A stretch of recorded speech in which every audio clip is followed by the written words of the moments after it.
घर में जमाना है।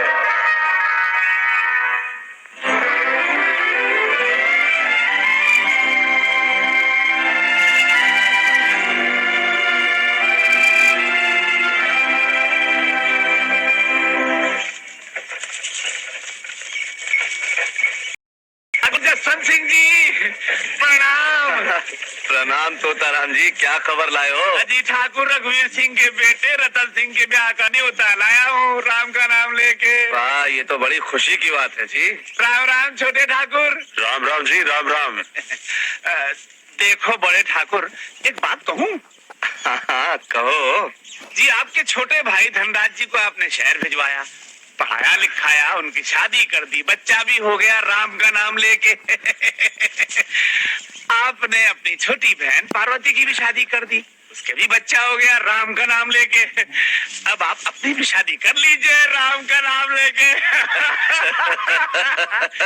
तोताराम जी, आप तो जानते ही हैं कि मेरी एक छोटी बहन भी है मधुमती। बस उसकी शादी हो जाए, फिर हम भी कर लेंगे राम का नाम लेके।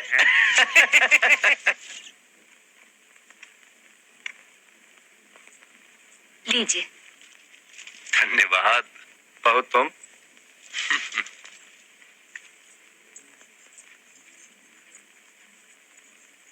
अरे भगवान, और सुना भाई, तेरी दिल्ली के क्या हाल चाल है? ठीक है भाई साहब। और तेरे कपड़ों का कारोबार कैसा चल रहा है? भगवान की दया से बहुत अच्छा चल रहा है। मैं तो कहता हूँ आप भी ये खेती बाड़ी छोड़िए और मेरे साथ दिल्ली में कपड़े के व्यापार में लग जाइए। अरे पैसा ही पैसा है वहाँ।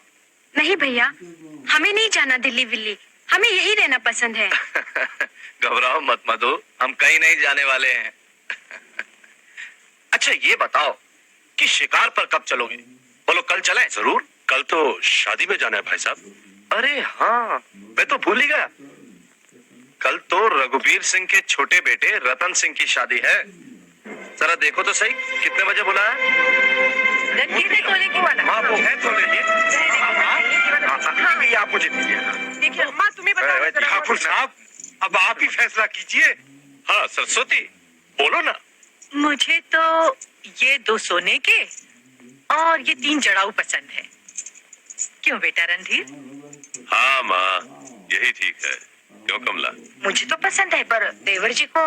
भाभी मुझे तो यही पसंद है। चुप रहो, हमारे यहाँ दूल्हा दुल्हन से कुछ नहीं पूछा जाता। अच्छा, तो इन लोगों ने तुम्हारी शादी मेरे साथ बगैर पूछे कर दी थी? और नहीं तो क्या। अब हंसी ठट्टा बंद करो, जेवरों का हो जाए तो कपड़े लत्ते का भी हिसाब करना है।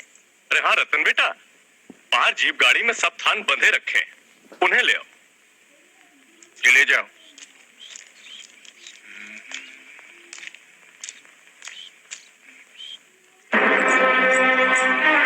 मधु,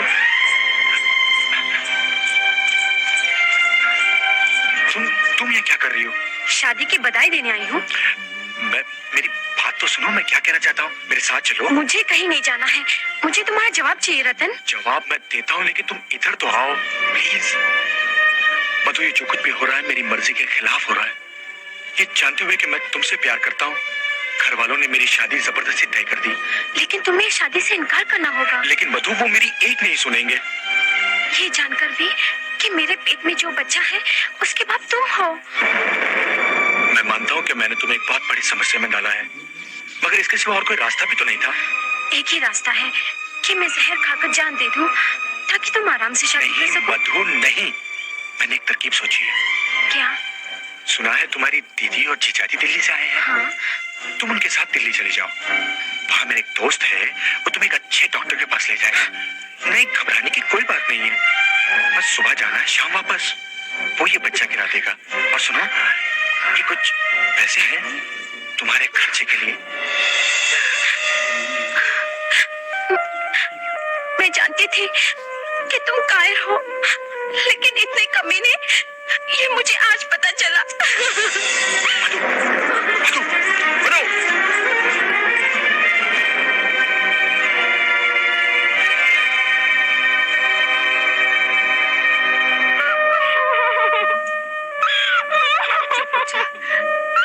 चुप हो जा, मत रो। धनराज, बिगड़ जाए। अब बिगाड़ने को राही क्या है भाई साहब? हमारी मधु की जिंदगी बर्बाद करके वो हरामजादा शादी रचाने जा रहा है। हम ये शादी रुकवा देंगे। देखो, मैं अभी जाकर रतन के बाप ठाकुर रघुवीर सिंह से मिलूं। मुझे पूरा भरोसा है कि उन्हें जब सारी असलियत का मालूम होगा तो वो रतन को अपना वादा पूरा करने पर मजबूर कर देंगे। जवाब दो रतन, ठाकुर जसवंत सिंह ने जो इल्जाम तुम पर लगाया है वो सच है या झूठ? बाबा ये सब झूठ है। रतन सिंह,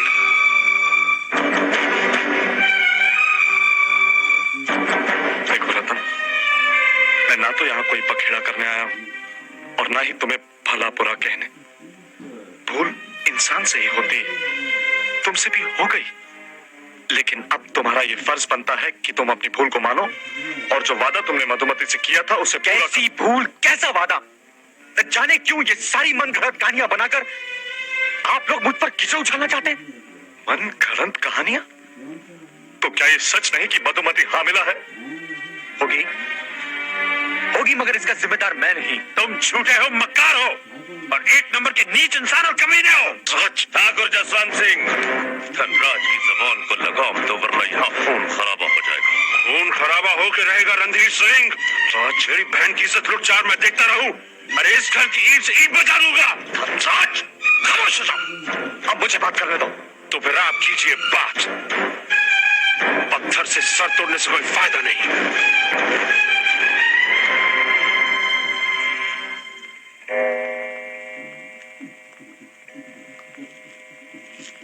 रघुवीर सिंह जी, ये जानकर कि ये हमारी इज्जत का सवाल है, मैं इसका फैसला आप पर छोड़ता हूं। ठाकुर जसवंत सिंह, मुझे तुमसे पूरी हमदर्दी है, बस इसके सिवाय मैं कुछ नहीं कह सकता।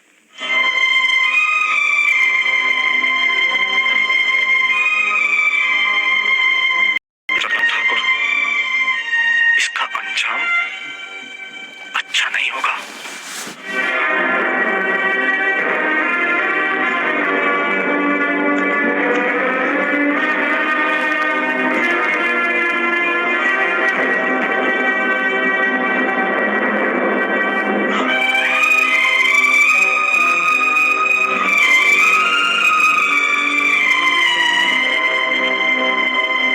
मैं कुछ कहूं? कहो।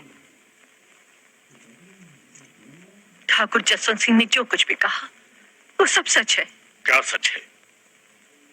आज शाम मधुमती रतन से मिलने आई थी यहाँ। मैंने उस कमरे की खिड़की से छुपकर उनकी सारी बातें सुन ली है। वो दोनों छुपकर मिला करते थे और वो रतन के ही बच्चे की मां बनने वाली है। मेरी मानिए, भगवान के लिए ये शादी रोक दीजिए और रतन को मधुमती से शादी करने के लिए रजामंद कीजिए। खामोश रहो, बिल्कुल खामोश। विवाह से पहले जो लड़की अपनी इज्जत गवा बैठे वो इस घराने की बहू बनकर आने के लायक नहीं। और कान खोल कर सुन लो, आज तो ये बात कही, आगे से किसी ने एक शब्द ही इस बारे में निकाला तो फिर मुझसे बुरा कोई नहीं होगा।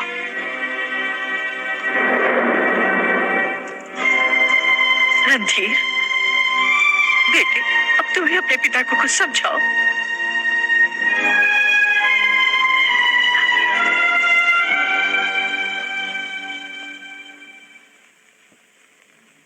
लड़ाई झगड़े से कोई नतीजा नहीं निकलेगा धनराज।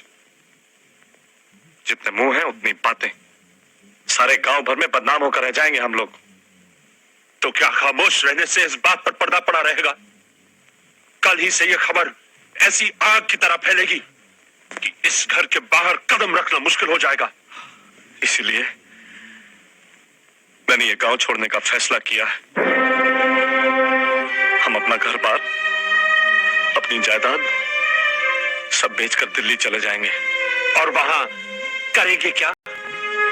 जो भी करें, चाहे भूखे मरे, लेकिन लोगों के ताने तो नहीं सुनेंगे। एक इज्जतदार दुनिया की हर मुसीबत झेल सकता है, लेकिन जलील होकर जी नहीं सकता।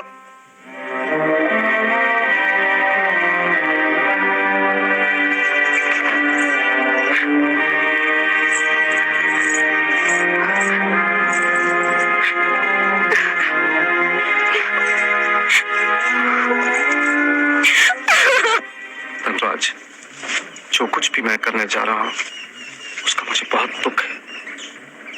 मुझे भरोसा है कि सेठ किशन हमारी जमीनों और मकान की अच्छी कीमत देगा।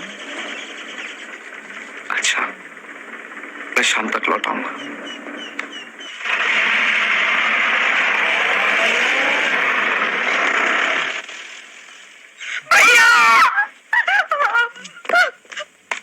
क्या हुआ पार्वती?